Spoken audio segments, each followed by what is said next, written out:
یہ لفظ بہت اہم ہے، تذکرہ، ذکرہ، تذکیر، فذکر بالقرآن، کیا معنی ہے اس کے؟ یاد دہانی صحیح ترین ترجمہ ہے، یاد دہانی۔ ایک ہے کسی کو کچھ سکھانا، نئی بات سکھانا، ایک ہے یاد دہانی، اسے ایک چیز معلوم تھی کوئی بھول گیا، یاد کرانا۔ جیسے آپ کے کسی دوست نے آپ کو بہت قیمتی قلم دیا تھا، آپ نے اسے بہت سنبھال کر اپنے ٹرنک میں رکھ دیا،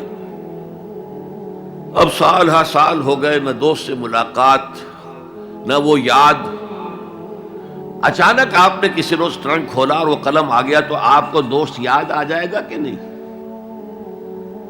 اسی لیے قرآن آفاق و انفس کے لیے آیات کہتا ہے، ہم اپنی آیات دکھائیں گے تمہیں، نشانی جس کو دیکھ کر تم ہمیں پہچانو گے۔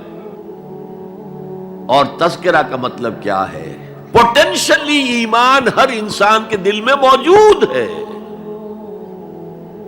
یہ جو روح جو ہمارے قلب کی مسکن مکین ہے، اس میں اللہ کی معرفت بھی ہے، اللہ کی محبت بھی ہے۔ البتہ ذہول کے پردے پڑ گئے ہیں، بھول اور نسیان طاری ہو گیا ہے، ہم دنیا ہی کے اندر گم ہو کر رہ گئے ہیں، ہماری ساری دلچسپیاں دنیا سے ہیں، لہذا ہماری توجہ ہی نہیں ہے، ورنہ ہر انسان کے دل میں یہ جو یہاں ہندوستان میں کہتے ہیں آتما اور پرماتما، آتما اور پرماتما کا تو تعلق بہت گہرا ہے، ابتدا میں بنا دی گئی تھی ارواح، جب ہم سب کے سب تمام انسان آدم سے لے کر اور تا قیامت جو انسان آئے گا دنیا میں، ان سب کی ارواح پیدا کر دی گئی، اور پوچھا گیا الست بربکم قالوا بلا، یاد ہے؟ لہذا یہ تذکرہ ہے، یہ یاد دہانی ہے، تمہارے اندر موجود ہے، اللہ کی معرفت بھی موجود ہے، اللہ کی محبت بھی موجود ہے، لیکن کلا بل ران علی قلوبہم ما کانوا یعملون، ان کے دلوں پر زنگ آ گیا ہے اب ان کے اعمال کی وجہ سے،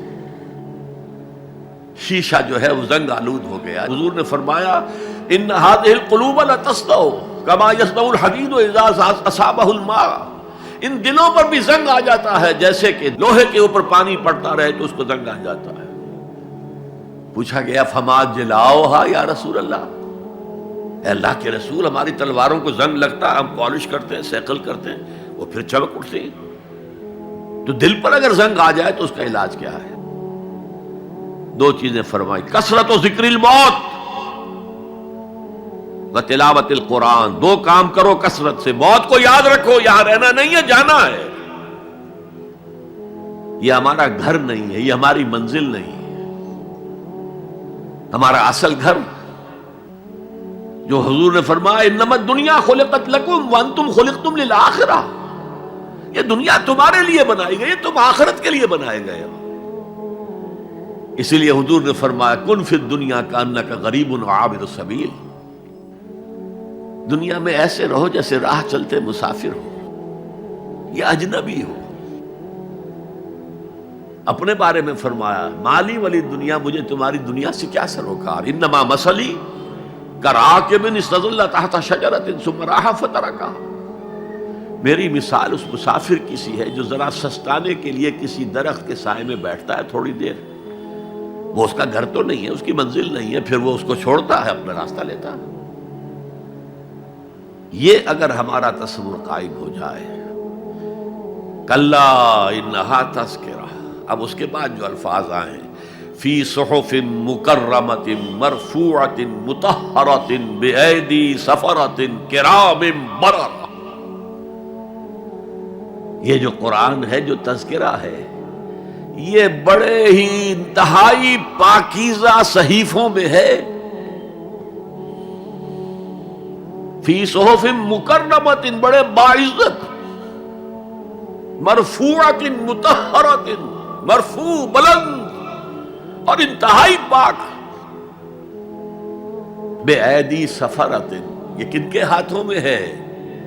لکھنے والے وہ فرشتے، بایدی سفرۃ کرام بررہ، جو نہایت باعزت ہے، بہت وفادار ہیں اللہ کے۔ یعنی اصل قرآن کہاں ہے؟ لوح محفوظ میں ہے۔ اصل قرآن کہاں ہے؟ ابھی اگلی جو پڑھیں گے ہم کتاب مکنون چھپی ہوئی کتاب کے اندر ہے. اصل قرآن کہاں ہے؟ وَإِنَّهَا لَفِي أُمِّ الْكِتَابِ لَدَيْنَا لَعَلِيٌّ عَظِيمٌ. یہ تو اس ام الکتاب میں جو ہمارے پاس ہے بہت بلند ہے اور بہت عظمت والا ہے.